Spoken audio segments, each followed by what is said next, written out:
le Front National s'est démarqué sur la scène politique française cette année. Tout d'abord, aux élections municipales, en remportant 15 villes de plus de 9000 habitants, puis aux élections européennes, où le parti de Marine Le Pen a tout simplement évincé ses concurrents. Avec un quart des voix, il devance l'UMP de 4 points et le PS de 11 points. Ce parti, qui a vu ses effectifs tripler entre 2011 et aujourd'hui, est en passe de s'imposer comme un des principaux acteurs de la vie politique française. Retour sur les causes de la montée du Front National. Pour ce, nous avons interviewé les candidats du PS, de l'UMP et du Front National aux élections municipales de Carpentras. Sur quoi la France bleu marine s'appuie-t-elle pour attirer la population? La montée du Front National s'est inscrite dans le fait qu'il y a eu 10 années de gouvernement de droite, qu'une partie de l'électorat de droite a été déçue, que certains maintenant sont déçus à gauche, et donc à chaque fois qu'un parti déçoit, il vient grossir les rangs de ceux qui n'ont pas encore gouverné. Ça s'appuie sur le désespoir et le sentiment de rejet de la classe politique. C'est-à-dire bien souvent, la classe politique est plus présente à la rubrique judiciaire dans les médias qu'à une autre rubrique. Et effectivement, le Front National joue de ça. Mais quand on s'intéresse de près à qui sont les candidats du Front National et quand on regarde le parti du Front National, on voit que les élus du Front National sont ceux qui proportionnellement sont le plus condamnés en France. Et nous constatons parallèlement que les partis dits traditionnels qui gouvernent la France depuis 40 ans ont emmené notre pays dans le mur. Nous avons aujourd'hui 5 millions de chômeurs. C'est donc tout d'abord un rejet des partis traditionnels qui incite les Français à voter pour le FN. Un mouvement qui n'a encore jamais gouverné au niveau national. Outre les poursuites judiciaires engagées contre certains politiciens qui contribuent à ce vote sanction, la situation économique du pays joue aussi un rôle déterminant. Les foyers à faible revenu peinent à supporter la diminution des aides fiscales et l'augmentation de l'imposition menée par François Hollande. Avec un chômage aux alentours des 10%, les Français cherchent une solution nouvelle face à la crise. Et puis deuxièmement parce qu'il y a de plus en plus de gens qui souffrent du système actuel et qui s'identifient au Front National en disant je suis mal dans ma vie économique, je suis mal dans ma vie. D'autres facteurs viennent-ils se rajouter? Il y a la situation économique qui joue, il y a la situation sociologique, c'est-à-dire le Vaucluse est une terre d'agriculture, qui était une terre d'industrie et qui avait du mal à s'engager dans les services quand ça s'est passé au niveau national. Donc c'est vrai qu'il y a un taux de chômage plus important qu'ailleurs en France. À la crise économique s'ajoute donc aussi une crise sociale et territoriale. Certaines professions et même certaines régions françaises sont plus affectées par les bouleversements économiques actuels. En difficulté, cela les pousse à voter pour un parti qui n'a pas encore fait ses preuves au niveau national. Aux élections européennes, 43% des ouvriers ont voté pour le Front National. Aux élections municipales, c'est au nord-est, ancien secteur minier, et au sud-est que le parti a remporté le plus de voix.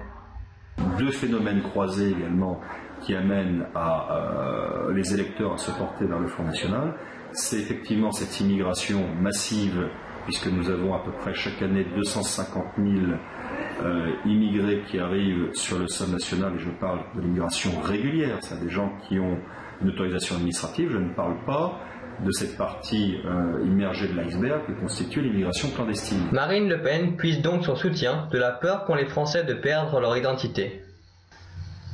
On assiste à une crise culturelle où la religion musulmane et l'Europe sont diabolisées comme étant la cause de tous les maux. Mais d'où provient le Front National? Fondé en 1972, il n'attire à ses débuts qu'un public très restreint. Selon certains analystes, c'est grâce à l'aide de François Mitterrand, dans un souci tactique pour diviser la droite, que le FN a pu réellement percer. En effet, le président plaide en 1984 pour que le parti d'extrême droite bénéficie de plus de temps d'antenne. Ceci n'est cependant pas suffisant pour attirer les électeurs. Afin de toucher un public plus large, Jean-Marie Le Pen doit faire évoluer l'idéologie de son parti. Dans ce sens, le mouvement devient moins conservateur vis-à-vis des femmes ou encore des homosexuels. C'est suite au conseil de sa fille qu'il oriente son discours sur des thématiques plus sociales, ce qui lui permet en 2002 de se hisser au second tour de l'élection présidentielle. C'est un parti qui s'est emparé de certaines thématiques qu'il garde jalousement. Les médias aiment parfois considérer que si on en parle, c'est qu'on est forcément d'extrême droite. Et puis deuxièmement, que je pense à l'immigration par exemple. Néanmoins, le FN reste perçu par nombre de Français comme étant d'extrême droite. Deux facteurs vont participer à changer cette image.